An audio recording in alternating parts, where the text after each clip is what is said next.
Hello there guys, and welcome back to a brand new Star Wars Squadrons Starfighter lore video. I honestly was not expecting to be able to do any more of these kind of videos, but with the incredible news of the B-Wing and TIE Defender coming to Squadrons next month, I'm very pleased to say that today I will be going over the SF-01 B-Wing. The B-Wing was designed by a Mon Calamari named Quarry under Project Shantipole.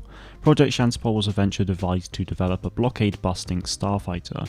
The biggest asset to come out of the project was the Blade Wing prototype B6, which would then go on to be manufactured by Slane and Corpil, a Verpine starfighter manufacturer, who would go on to work alongside the Rebellion and the New Republic to go and build the MG-100 Star Fortress that is seen in The Last Jedi. From the prototype B6 would spawn the SF-01 B-Wing starfighter that we all know today.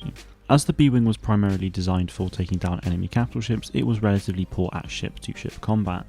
Whilst the B-Wing supports even more firepower than even most corvettes, it is a lot slower and less manoeuvrable than the Y-Wing. My guess then is that the benefit of the Y-Wing will be that it would be quicker and easier to move around than the B-Wing. So if you want to go in for a bombing run, you can either have the speed by your side with the Y-Wing or the firepower with the B-Wing. That is of course just my assumption though, as we'll have to wait and see until December to see what it actually is. A really cool thing about the B-Wing is that the cockpit pod can actually detach from the main starfighter and then can be used as a small ship, as it has a small sublight engine at the back, along with life support systems, a comlink, sensory systems and even a weather radar for those very rainy days.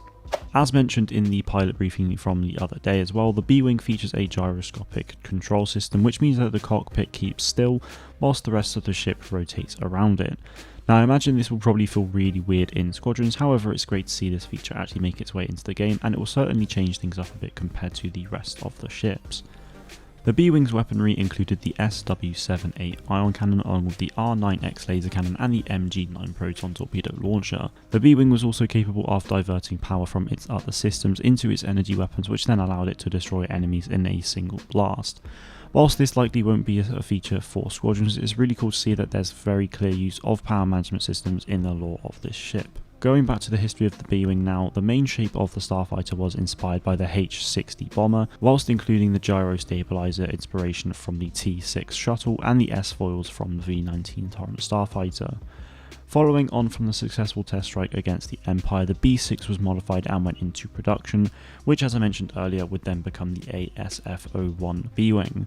Despite the B6 being fast and agile, the ASF-01 model of the B-Wing was quite the opposite. The gyro controls also seemed to pose a real challenge to pilots, even those most skilled. The Y-Wing was chosen over the B-Wing for the Battle of Jakku due to the lack of B-Wing's speed and manoeuvrability. With the B-Wing supporting an even bigger arsenal of weapons though, if it had starfighter support it could deal enormous damage to their targets. If this remains true for Squadrons, then it could add some really interesting strategies and teamwork in the game. Anyway guys, that is pretty much it for the B-Wing. I'll look to do the TIE Defender history and lore within the next 2 weeks or so I hope you are looking forward to that. That is it from me today though, thank you all very much for watching and may the force be with you always.